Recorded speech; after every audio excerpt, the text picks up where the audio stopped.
But life has not been so quiet and peaceful here.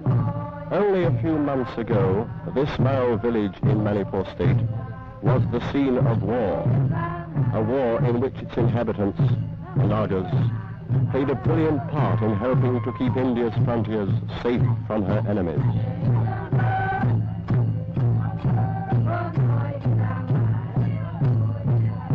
If you talk to those who have fought on the Burma front, you will hear much of the heroic deeds of these hillmen of Assam, who have proved themselves in the stern test of battle.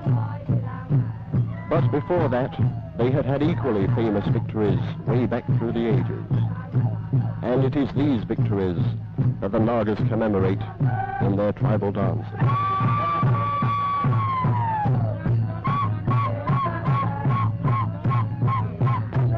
You and I have to go to our history books to remind ourselves of past wars.